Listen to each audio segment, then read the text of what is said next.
Hey everybody, Kat here. Welcome to the channel. It's early Sunday morning. Hope you're having a great day wherever you are. A house divided cannot stand. Not only is that biblical, it applies to governments. It applies to, of course, individual families. It applies to the royal family. All of those things combined, we've got going. Harry and Meghan, well, their relationship is a mess. Their relationship with the royal family is a mess. The royal family itself is fighting against each other. And we see it in governments. Everything's a mess. But specifically, of course, today we're going to talk about the royal family. I've said, I don't know how many times, that I think there's big shakeups coming, and I think William is going to have to take control of the situation. But even with that, look, we've got Harry and Meghan just finishing up. I think they arrive home today from their pseudo-royal trip to Colombia. It was just an exercise in grifting between them and the vice president there. Two peas in a pod they are. The globe-trotting gits will stop at nothing. They don't care how it looks to the royal family, how it looks to the government. They think they are completely justified in doing what they're doing, and of course it all involves the organizations they're involved with, their sort of delusions of grandeur that, they think they're important enough to globetrot the world and make a difference, which they don't make any difference. All they do is anger people, anger the children that the setup, whole situation. The whole thing is just a bloody sham. It's embarrassing to watch, even if you're not involved.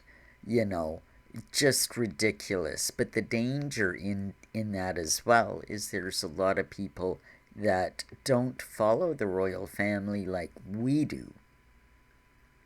So they see Harry and Meghan here and there and, show up and do good. And they think that's what's going on. So it does pose a danger. Like they're saying, well, what's wrong with Harry and Meghan? They're just doing what the rest of the royal family does, except they're doing it on their own. What the danger has developed is that Harry and Meghan have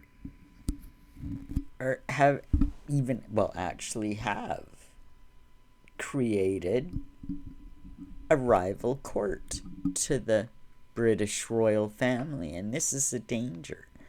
The royal family is weak enough already with the king in precarious health, and I've said all along, for various reasons, and really I just think the cancer will be an excuse at the minute. I don't think he's a well man, but I don't think his reign is going to be long anyway, due to public pressure and princely pressure. William, in fact, who we know has really taken a leadership role within the royal family. Now, we've got huge problems. First of all, what to do with Harry and Meghan. They've got to be shut down. They've got to be stopped. This ridiculous, these tours, this kind of, it's got to stop. They've got to be put in their place, and there's ways to do it. The king, and I don't know how many times I've said this, but the king can remove their prince and princess title. Harry and Meghan Mountbatten Windsor, it would be. Now, they say, yeah, they need an act of parliament to remove the Duke and Duchess, the honorary titles, right? Now, or peerage titles. Yeah, but not necessarily. If the king wanted it, it could be done. Last year, there was a bill in Parliament introduced and sent to the king for royal assent, and it provided a way for the king to remove those titles should he want to. He refused to sign it. He refused to sign it because he knew if he did, then he would be compelled to use that power and strip them of their Duke and Duchess and all those other things. And, Charles is weak, and for some reason he still thinks that perhaps, there can be a rapprochement with Harry and Meghan, which is never going to happen. But we know he is still supporting them financially as well. William's not a happy camper. It's even reported in the papers this week that at the time William has his coronation, he will not be inviting Harry. No, he doesn't want anything to do with him. Hasn't talked to him for 2 years. So that's, we're in precarious times here. Harry and Meghan have to be stripped of everything. The HRH, which is only now in abeyance, got to be removed. Prince and Princess, got to be removed. Duke and Duchess and all his other peerage titles, Earl of Dumbarton, and there's a couple others more, those have got to be removed. They have got to be cut off, set apart, no longer sanctioned at all by the royal family, financially, any way at all. They have to be completely exiled, and for the safety, really, of the royal family, because here's the situation, not only is Harry and Meghan a big problem. Look at what's happening with Andrew. Andrew, now that the Queen herself stripped Andrew of his roles, of his military titles, put his HRH in abeyance, basically removed all of his duties and his position. He's managed to keep Royal Lodge. And we come to find out now with Charles's latest action that I didn't know before at Royal Lodge, which is a 30-room, 90-acre estate. One guy needs all this, right? You seen the size of that thing? It's a palace in its own right. Him and Fergie share it, as they have for about 20 years. Well, it's come out just the other day that as of October, when their contract ends, Charles, who I didn't know has been paying all along for a 10-man security team around Royal Lodge for Prince Andrew. And now we know he's been trying to get Andrew out. He wants Andrew to move into Frogmore Cottage. Him and Fergie. It's a 5-bedroom house. Lots of room. But, when you come from a giant mansion, Andrew's living in, I think, the biggest house of all of them. Can you imagine? So, he went, and Andrew was having none of it. Now, here's the thing. Andrew says, well, I've got a 75-year lease. There's still another 50 years on that. You can't kick me out. The lease was a proviso of the lease was that Andrew would keep up the maintenance. Now, there's question as to how he is doing with that. Apparently, repairs need to be done and stuff, and he just doesn't have the money to do. Who's got $3 million to put a new roof on a place, right? It's this kind of a thing. And so that's one consideration. Also, the fact that he's a disgraced member of the royal family, and it looks really bad. And especially now that we find out that Charles is footing the bill for a lot of this and his security as well. You see, a few years ago, when the Queen stripped him of everything, Charles also stripped him of his full police detail like senior royals get. The same kind of IPP stuff that Harry is fighting for now. Well, and because of that, he stripped him of that. But yet Charles is still playing a 10-man team. That must cost millions to support his brother like that, and that's got to grate on Charles. So he's taken it away as in October, and I guess he's hoping that, well, if they move, he and Fergie, or just himself, we'll get to that in a minute, to Frogmore Cottage, because it's like 5 minutes from the castle and would be under the umbrella of the castle security, Windsor and all that. That it would be a lot cheaper because the security would already be covered off rather than this big, giant 90-acre private estate, So he's looking to save a couple of bucks. I don't know what the plan would be then for Royal Lodge. There'd been speculation that William, Catherine, and the kids would move in there as their kind of permanent home. A lot of people say no, they don't want to move in there. They'll stay at Adelaide Cottage. Eventually, they'd probably move into Windsor Castle. I don't know. Where is their base gonna be? We don't know. But the point is the king wants Andrew out. Can you imagine? He's making a move, but is it a strong enough move? I contend that Andrew himself needs to be stripped of HRH, Prince, Duke of York, sorry. Yeah. Now, here's the thing. Sarah, Fergie, she's been living with him for, I think with the exception of the first couple of years they were separated. She's been living with him ever since. And, people will say, well, hey, they raised the kids together. They focused on the kids, and this is the thing. And, so, yeah, well, but now here's the thing.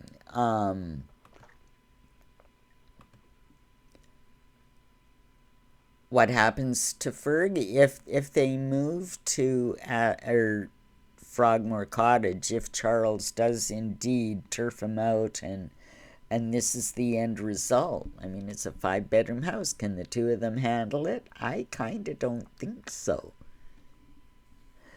But we've got an interesting thing going on. I don't know if you remember a few years back, what was it, 2 or 3 years ago, Sarah's girls bought a mansion in Mayfair, a 4-story townhouse kind of a mansion in Mayfair for Fergie, with the provision that if she ever tried to sell it, she would need both the girls' signatures.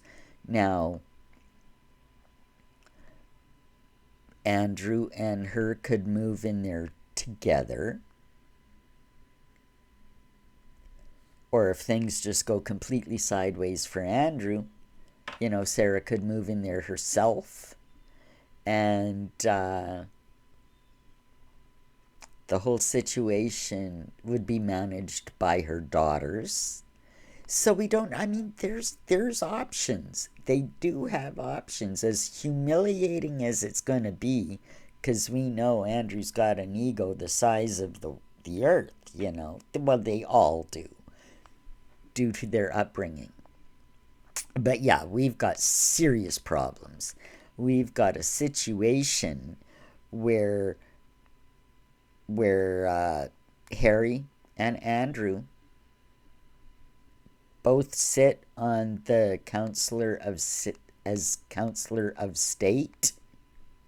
They're members of that team, which is very important should the king ever have to step down, be incapacitated.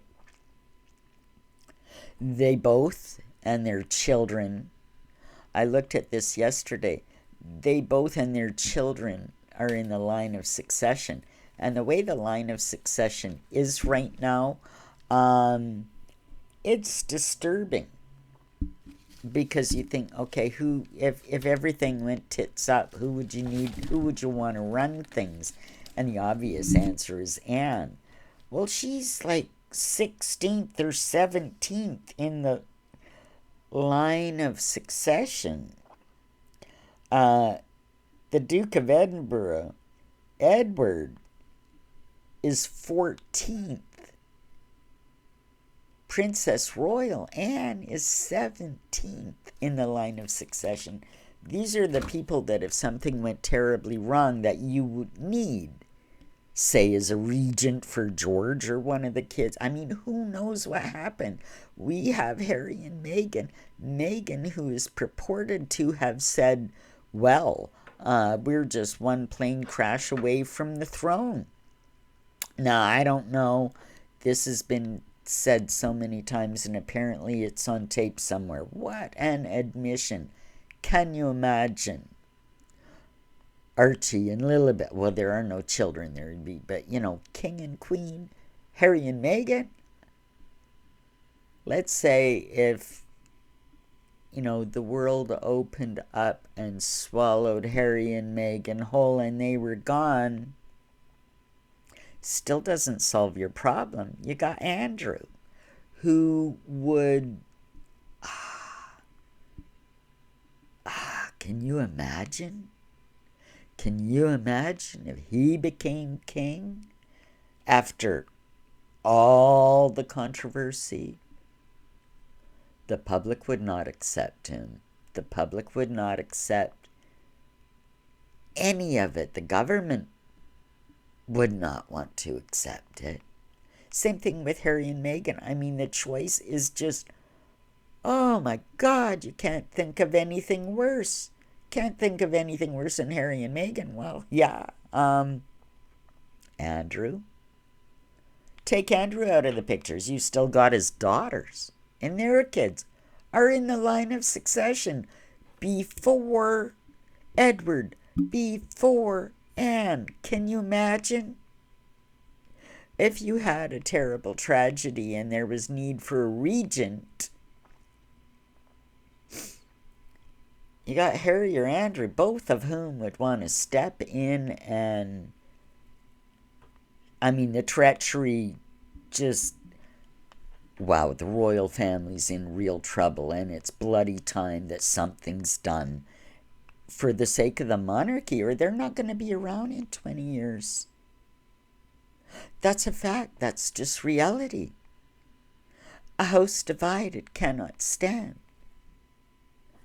And half the bloody members in the line of succession are people that you don't want anywhere near the throne. It's a mess. It's a mess. Charles ain't going to fix it. He's doing little tweaks here and there. He's still bankrolling Harry and Meghan. Don't you doubt it. Come to find out now, he's paying millions for Andrew's security, a 10-man team round the clock. Well, as of October, that's over, and you know, there's a little bit of money saved. All it'll do is just inflame things with Andrew. He's got to cut the head off that snake right away. There needs to be decisive action to take care of Harry and Meghan, and Andrew. Talk about a slim down monarchy, but I mean, that's what's got to happen. They have absolutely got to be removed from any level of influence, power, position. It's got to be done, and I don't think Charles can do it. You've got William. Now, I think he's headstrong enough and he's upset enough to do these things. Headstrong is not always a great attribute. For 10 years, William has been told not to travel with his family by the Queen, by his father, by the government. Yet he still insists on traveling. Can you imagine if something... Apparently it's come out that last year he signed a piece of paper saying, oh, if anything terrible happens, he takes full responsibility. Well, hell, that's all very well and good. It's a piece of paper. He'll be dead, and everything will be left in a bloody shambles. Take responsibility. That's not taking responsibility at all.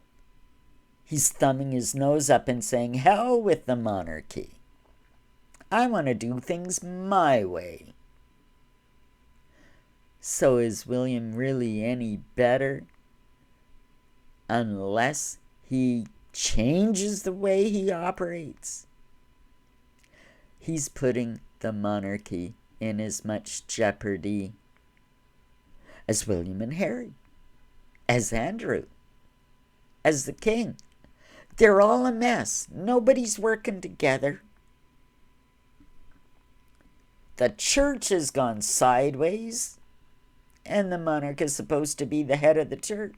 Everything is just falling apart, going to hell in a handbasket, and it's only going to get worse until these very serious issues are dealt with in a strong, decisive manner, and that is up to William. He has got to start taking responsibility not only for himself and his family and the safety of his children, but for the monarchy,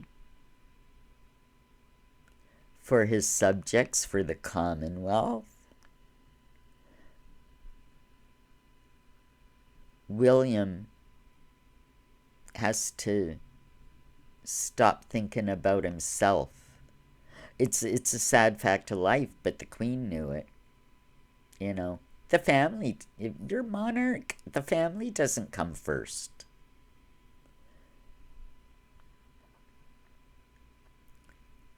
The protection of the monarchy itself comes first. The succession comes first. And they're in a hell of a mess now. Are we going to see the decisive action from William that we need? That remains to be seen. Of course, all of this is my opinion from what I see and my assessment of the situation. I guess we have to wait and see what happens. But holy moly, we might be in for a rough ride. I'd love to know what you think about all of this. Leave me a comment. Like, subscribe, share this video, and we'll see you in the next one. Take care, everybody.